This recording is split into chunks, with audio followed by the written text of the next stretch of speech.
Oke, assalamualaikum. Jadi pada video kali ini aku bakal share ke kalian pembahasan soal SKB 2024-2005, Formasi Pengendali Dampak Lingkungan, yang tentunya udah sesuai sama peraturan materi pokok SKB 2024. Nah, untuk kisi-kisinya sendiri itu yang dikeluarkan oleh Permenpan RB ya pada tanggal 4 November 2024 yang lalu. Nah, apa aja sih materi pokok atau kisi-kisi dari SKB Pengendali Dampak Lingkungan?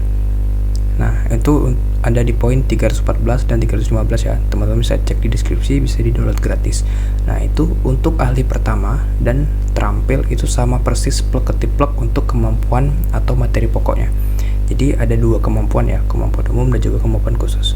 Untuk kemampuan umum itu ada regulasi tentang pengendalian pencemaran dan kerusakan air, udara, lahan, ekosistem gambut, pesisir, laut, dan pengelolaan bahan dan limbah B3.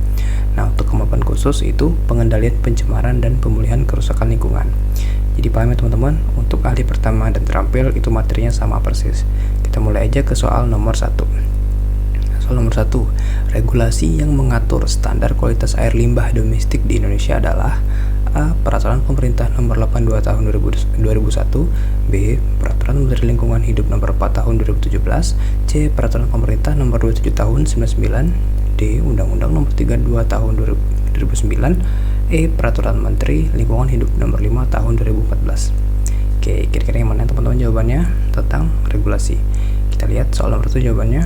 Jawabannya yang A ya, Peraturan Pemerintah Nomor 82 Tahun 2001. Jadi, Peraturan Pemerintah Nomor 82 Tahun 2001 tentang pengelolaan kualitas air dan pengendalian pencemaran air mengatur standar kualitas air limbah domestik. Oke, paham ya teman-teman? Soal nomor 1 jawabannya A. Kita lanjut ke soal nomor 2. Soal nomor 2, salah satu teknik yang digunakan dalam pengendalian pencemaran udara adalah A. Penyaringan udara, B. Pengurangan bahan bakar fosil, C. Pembangunan lebih banyak jalan, D. Penanaman pohon di area industri, E. Penggunaan teknologi ramah lingkungan di industri. Oke, kira-kira jawaban yang mana teman-teman? Kita lihat soal nomor 2, jawabannya yang B ya, pengurangan bahan bakar fosil. Jadi penggunaan bahan bakar fosil membantu mengurangi emisi polutan udara yang merupakan salah satu cara efektif dalam pengendalian pencemaran udara. Oke, jadi soal nomor 2 jawabannya yang B ya. Kita lanjut ke soal nomor 3. Soal nomor 3, apa yang dimaksud dengan kerusakan ekosistem gambut dalam konteks pengendalian lingkungan?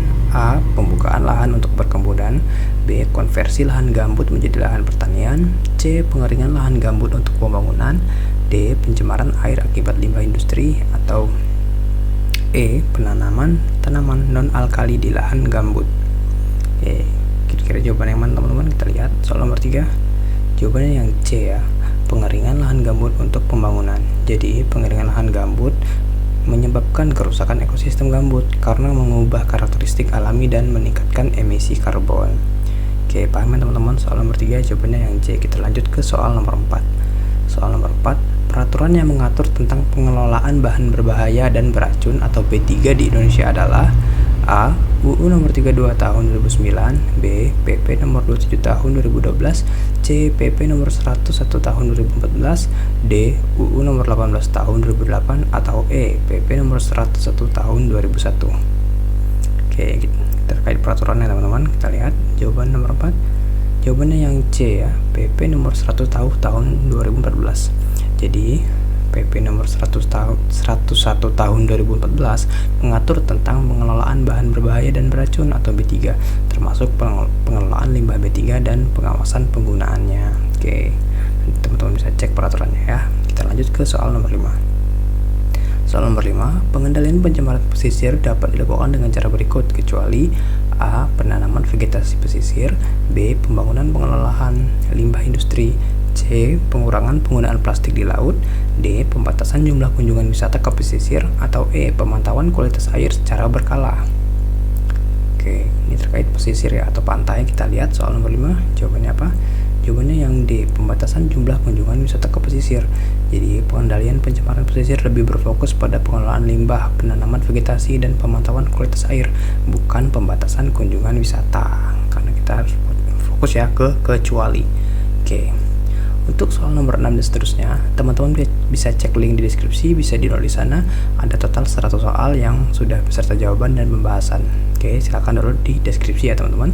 Nanti teman-teman bakal dapat file berupa PDF seperti ini. Di sini di halaman awal akan ada terkait materi pokoknya apa aja yang bisa teman-teman ingat kembali yang akan masuk ke tes nanti. Juga tentunya udah ada total 100 soal ya teman-teman yang bisa teman-teman pelajari dan teman-teman pahami. Tadi yang kita bahas itu adalah soal nomor 1 sampai dengan soal nomor 5. Nah, untuk soal nomor 6 dan seterusnya silakan teman-teman download aja di deskripsinya teman-teman, bisa cek di sana. Oke, sekian teman-teman, semoga bisa bermanfaat, semoga bisa membantu dan belajar, dan semoga bisa lancar dalam mengerjakan nantinya. Oke, terima kasih. Wassalamualaikum warahmatullahi wabarakatuh.